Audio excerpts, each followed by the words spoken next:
नमस्कार। आप सभी का एक बार फिर से स्वागत है हमारे चैनल दुर्गा भक्ति मार्ग में। आज मैं आप सभी को सुनाऊंगी परिवर्तिनी एकादशी की कथा। परिवर्तिनी एकादशी भाद्रपद माह के शुक्ल पक्ष के एकादशी तिथि को कहा जाता है। इस साल परिवर्तिनी एकादशी का व्रत 14 सितंबर शनिवार के दिन रखा जाएगा। मान्यता है कि इस दिन भगवान विष्णु के विधि विधान से पूजा और व्रत करने से आपको सभी पापों से मुक्ति मिलने के साथ ही मोक्ष की प्राप्ति होती है।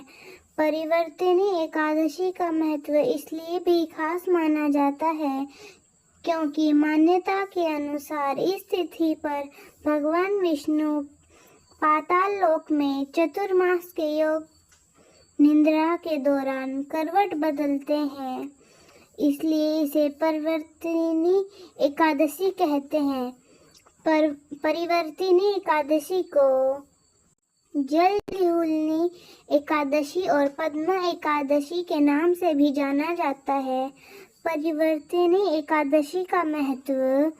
परिवर्तिनी एकादशी के दिन व्रत करने से व्रती के जीवन में सकारात्मक बदलाव आते हैं और उनको अक्षय पुण्य की प्राप्ति होती है। इस दिन स्नान दान करने का भी विशेष महत्व माना जाता है। एकादशी के व्रत को करने से भगवान विष्णु आपके आर्थिक कष्ट दूर करते हैं और आपको हमेशा सुखी जीवन प्राप्त करते हैं। इस व्रत को करने वालों को भगवान सांसारिक जीवन के बाद अपने चरणों में स्थान दे देते हैं। इस शुभ योग में व्रत की पूजा करने से आपको हर कार्य में मनचाहा फल प्राप्त होता है। पांडु नंदन अर्जुन ने कहा, हे प्रभु, भादों की शुक्ल पक्ष की एकादशी का क्या नाम है तथा उसके व्रत का क्या विधान है? उस एकादशी के उपवास को करने से किस फल की प्राप्ति होती है? हे कृष्ण, कृपा करके सब समझा के कहिए। श्री कृष्ण ने कहा, हे पार्थ, भाद्रपद माह के शुक्ल पक्ष की एकादशी को जयंती एकादशी भी कहते हैं। इस एकादशी की कथा के सुनने मात्र से ही सभी पापों का क्षय हो जाता है और मनुष्य स्वर्ग का अधिकारी बन जाता है। इस जयंती एकादशी की कथा से नीच पापियों का भी उद्धार हो जाता है। यदि कोई धर्म परायण मनुष्य एकादशी के दिन मेरा पूजन करता है तो मैं उसको संसार की पूजा का फल देता हूँ। जो मनुष्य मेरी पूजा करता है उसे मेरे लोक की प्राप्ति होती है, इसमें तनिक भी संदेह नहीं है। जो मनुष्य इस एकादशी के दिन भगवान श्री वामन का पूजन करता है वह तीनों देवताओं अर्थात ब्रह्मा विष्णु महेश की पूजा करता है। हे पार्थ, जो मनुष्य इस एकादशी का उपवास करते हैं उन्हें इस संसार में कुछ भी करना शेष नहीं रहता। इस एकादशी के दिन भगवान विष्णु करवट बदलते हैं, इसलिए इसे परिवर्तिनी एकादशी भी कहते हैं। यह सुन विस्मित होकर अर्जुन ने कहा, हे जनार्दन, आपके वचनों को सुनकर मैं भ्रम में पड़ गया हूँ कि किस प्रकार सोते तथा करवट बदलते हैं आपने बलि को क्यों बांधा है और वामन रूप क्यों धारण किया है? चतुर्मास व्रत के व्रत विधान क्या है तथा आपके शयन करने पर मनुष्य क्या क्या कर्तव्य है? कृपा कर आप सब विस्तार पूर्वक कहिए।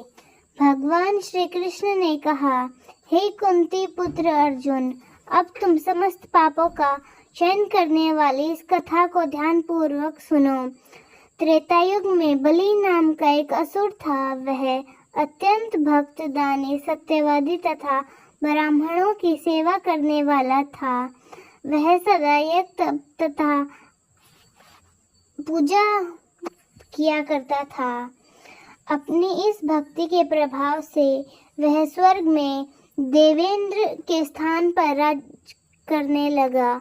देवराज इंद्र तथा अन्य देवता इस बात से खुश नहीं थे और भगवान श्री हरि के पास जाकर प्रार्थना करने लगे। अंत में मैंने वामन रूप धारण किया और तेजस्वी ब्राह्मण बालक के रूप में राजा बलि पर विजय प्राप्त की। यह सुनकर अर्जुन ने कहा, हे लीलापति, आपके वामन रूप धारण करने के बाद उस बलि को किस प्रकार जीता, कृपा कर सब विस्तार पूर्वक कहिए।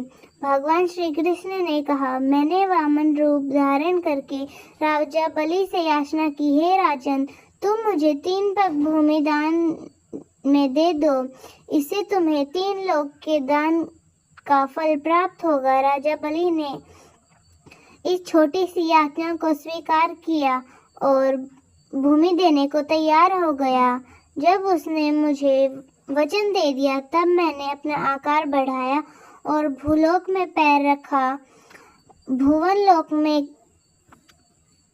जंघा, स्वर्ग लोक में कमर, महल लोक में पेट, जल लोक में हृदय, तप लोक में कंठ और सत्य लोक में मुख रखकर अपने शीश को ऊंचा कर लिया। उस समय सूर्य, नक्षत्र, इंद्र तथा अन्य देवता मेरी स्तुति करने लगे।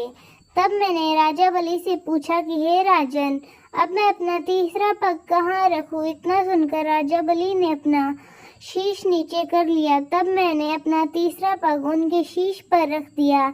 इस प्रकार देवताओं के हित के लिए मैंने अपने उस असुर भक्त को पाताल लोक में पहुंचा दिया। तब वह मुझसे विनती करने लगा। मैंने उससे कहा कि हे बलि, मैं सदैव तुम्हारे साथ हूँ। भादव पद की शुक्ल पक्ष की परिवर्तनी नामक एकादशी के दिन मेरी एक प्रतिमा राजा बलि के पास रहती है और एक क्षीर सागर में शेषनाग पर शयन करती है।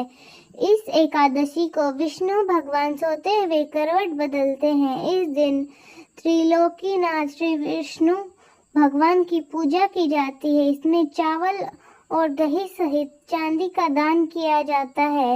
इस दिन रात्रि को जागरण करना चाहिए। इस प्रकार उपवास करने से मनुष्य के सभी पाप मुक्त हो जाते हैं और उसको स्वर्ग लोक की प्राप्ति होती है। जो मनुष्य पापों को नष्ट करने वाली इस एकादशी का व्रत करता या सुनता है उसे अश्वमेध यज्ञ के फल की प्राप्ति होती है। तो दोस्तों, कैसी लगी आपको हमारी आज की कहानी? कमेंट्स में ज़रूर बताएं। धन्यवाद।